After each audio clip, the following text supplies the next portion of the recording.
షేక్ అన్వర్ గారి millionaires wealth creation workshop November 20న నిర్వహిస్తున్న ప్రోగ్రాంలో జాయిన్ అవ్వాలనుకుంటే వెంటనే సంప్రదించండి. నమస్కారం శ్రీలత గారు.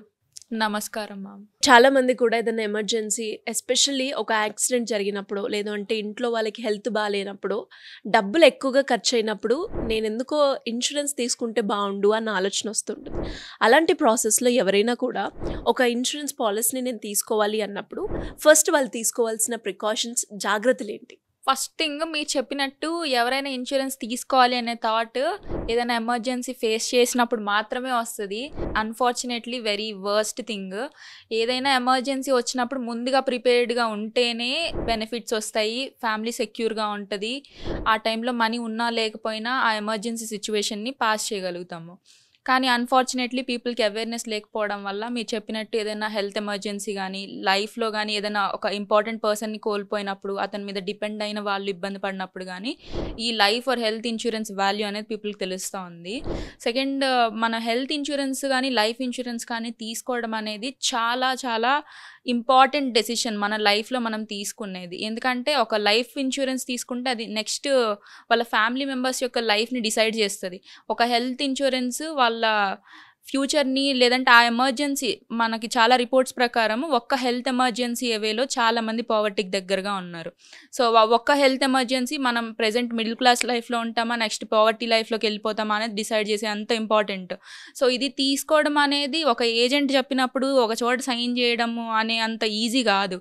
ఒక పాలసీ తీసుకునేటప్పుడు మన నీడ్స్ ఏంటి, మన నీడ్స్కి మనకి ఏ పాలసీ కావాలి, హెల్త్ అవ్వచ్చు, లైఫ్ అవ్వచ్చు, మనకి ఎంత ప్రీమియం మనం పెట్టుకోగలము, మనకి ఎంత సమ్ అష్యూర్డ్ కావాలి, మనకి ఇప్పుడు ఏ టైప్ ఆఫ్ పాలసీస్ కావాలి, ప్రెజెంట్ మార్కెట్లో ఏమేమి పాలసీస్ ఉన్నాయి, వాటిల్లో మనకేది సెట్ అవుతుంది, ఇవన్నీ కంపేర్ చేసుకొని తీసుకోవాలి. ఒక పాలసీ బజార్కి వెళ్ళో లేదంటే ఒక ఏజెంట్ దగ్గరికి వెళ్ళో ర్యాండమ్గా కంపేర్ చేసి తీసుకోవడం అనేది సజెస్ట్ చేయము. ఎందుకంటే ఇది నేను చెప్పినట్టు చాలా ఇంపార్టెంట్ డెసిషన్ లైఫ్లో తీసుకునేది. ఇప్పుడు నెక్స్ట్ ఏంటంటే, ఏజెంట్స్ దగ్గర ఎప్పుడైనా పాలసీ తీసుకునేటప్పుడు బ్లాంక్ ప్రపోజల్ ఫామ్స్ మీద ఎప్పుడు సైన్ చేయొద్దు. సెకండ్ థింగ్, ప్రపోజల్ ఫామ్లో ఒకవేళ వాళ్ళు ఫిల్ చేసినా మీరు ఫిల్ చేసినా ఏమేమి క్వశ్చన్స్ అడిగారు, మనం ఏం ఫిల్ చేసాము అనేది క్లియర్గా చూసుకోవాలి. ఎందుకంటే ప్రపోజల్ ఫామ్లో ఫిల్ చేసిన దాని మీద 80% ఆఫ్ క్లెయిమ్ సక్సెస్ అవుతుందా రిజెక్ట్ అవుతుందా అనేది ఆధారపడి ఉంటుంది.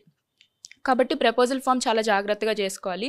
Next thing, some times rural ఏరియాస్లో ఏం జరుగుతుందంటే పీపుల్కి తెలియకపోవడం వల్ల ఏజెంట్కి మనీ ట్రాన్స్ఫర్ చేస్తూ ఉంటారు. ఇప్పుడు ఏజెంట్ కానీ ఒకవేళ కంపెనీకి మనీ ట్రాన్స్ఫర్ చేయకపోతే పాలసీ ఇష్యూ అవ్వదు, పే చేసిన మనీ వేస్ట్ అయిపోతాయి. సో ఏజెంట్ అకౌంట్కి ఎప్పుడు మనీ ట్రాన్స్ఫర్ చేయొద్దు, డైరెక్ట్ కంపెనీకే పే చేయండి. బ్లాంక్ ప్రపోజల్ ఫామ్స్ ఎప్పుడు సైన్ చేయొద్దు.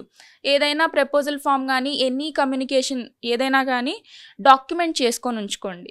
కంపెనీకి మనం పెట్టిన మెయిల్స్ అవ్వచ్చు, కంపెనీ నుంచి మనకు వచ్చిన రెస్పాన్సెస్ అవ్వచ్చు, మనకి ఏజెంట్కి మధ్య జరిగే కాన్వర్జేషన్స్ అవ్వచ్చు, ఏదైనా మనకు ఒక డాక్యుమెంటేషన్, ఒక ప్రూఫ్ మన దగ్గర ఉంటే ఫ్యూచర్లో క్లెయిమ్ రిజెక్ట్ అయినా ఏదైనా కానీ మనం కోర్టులో ఫైట్ చేయడానికి ఒక స్కోప్ ఉంటుంది.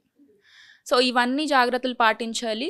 నెక్స్ట్ థింగ్ ఇంకొకటి ఏంటంటే, ఫైనాన్స్ మొత్తంలోకి ఒక మిస్సోల్డ్ ప్రోడక్ట్ ఏదైనా ఉంది అంటే అది ఇన్సూరెన్స్. సమ్ టైమ్స్ ఏజెంట్స్ అవ్వచ్చు, ఎవరైనా ఏదైనా వెబ్సైట్స్ అవ్వచ్చు, ఎక్కువ కమిషన్స్ ఇచ్చే ప్రోడక్ట్స్ని ప్రమోట్ చేసే ఛాన్సెస్ ఉంటుంది.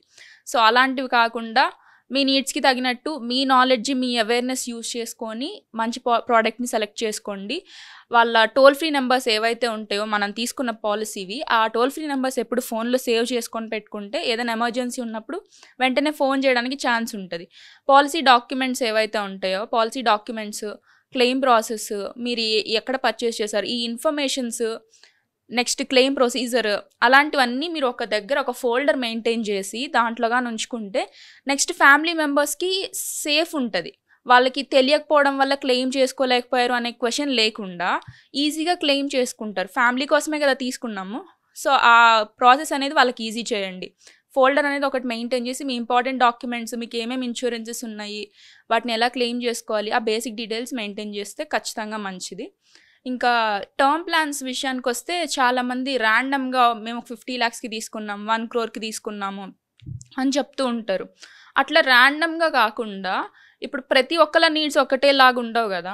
ఇప్పుడు ఒక్కొక్కళ్ళ ఇన్కమ్ ఒక్కొక్కలా ఉంటుంది, ఒక్కొక్కరు డిపెండెంట్స్ ఒక్కొక్క స్టేజ్లో ఉంటారు, ఒక్కొక్కళ్ళ నీడ్స్ ఒక్కొక్కలా ఉంటాయి. కాబట్టి మన నీడ్స్కి తగింది మనం చూస్ చేసుకునేటప్పుడు నేను చెప్పే ఒక సింపుల్ ఫార్ములా ఏంటంటే ఫస్ట్ మన ఇన్కమ్ ఎంత ఉంది మంత్లీ అనేది, యాన్యువల్ ఇన్కమ్ ఎంత ఉందో అంతకి అట్లీస్ట్ 10 to 15 టైమ్స్ మల్టిప్లై చేసి ఆ వచ్చిన దానికి మనకి ఏదైనా అప్పులు ఉంటే, ఏదైనా లోన్స్ కానీ ఏదైనా ప్రైవేట్గా ఎవరి దగ్గరైనా తీసుకున్నది కానీ ఉంటే, ఇన్ కేస్ మనకి ఏదైనా అయితే మన ఫ్యామిలీ మెంబర్స్ దాన్ని తీర్చాలి కాబట్టి అది యాడ్ చేసుకొని, నెక్స్ట్ మన డిపెండెంట్స్ ఎవరైతే ఉన్నారో వాళ్ళకి ఏదైనా నీడ్స్ ఉండొచ్చు, ఫ్యూచర్లో డాటర్స్ మ్యారేజ్ అవ్వచ్చు, పిల్లల ఎడ్యుకేషన్ అవ్వచ్చు, అలాంటివన్నీ యాడ్ చేసుకొని మన ఎక్స్పెక్టెడ్ ఎంత వస్తే అంత టర్మ్ ఇన్సూరెన్స్ తీసుకుంటే మీరు సేఫ్గా ఉంటారు.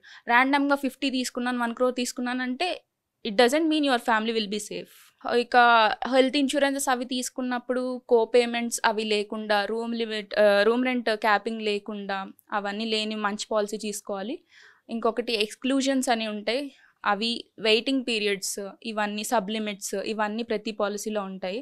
అవన్నీ క్లియర్గా అర్థం చేసుకుంటే మనము చాలా వరకు క్లెయిమ్ రిజెక్షన్స్ని తగ్గించుకోవచ్చు, మంచి పాలసీని చూస్ చేసుకోవచ్చు. మీరు అన్నట్టు ఎక్స్క్లూషన్ ఏరియా ఏదైతే ఉందో అవి చాలామంది మిస్ చేస్తూ ఉంటారు. అంటే అందులో మనము తీసుకోవాల్సిన జాగ్రత్తలు అంటే ఏం చెప్తారు? ఎక్స్క్లూజన్స్ అనేవి ప్రతి పాలసీలో ఉంటాయి. ఎక్స్క్లూజన్స్, సబ్లిమిట్స్ ఇట్లాంటివన్నీ.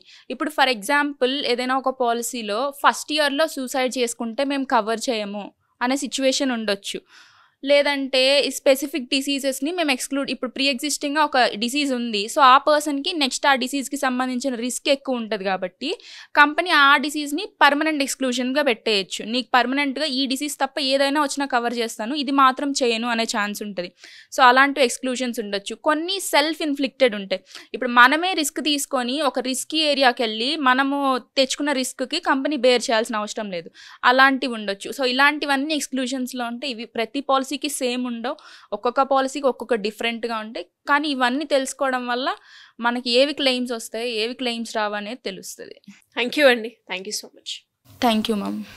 సుమన్ టీవీలో మీ పర్సనల్ అండ్ బిజినెస్ ప్రమోషన్స్ కోసం కింది నెంబర్కి కాంటాక్ట్ చేయండి.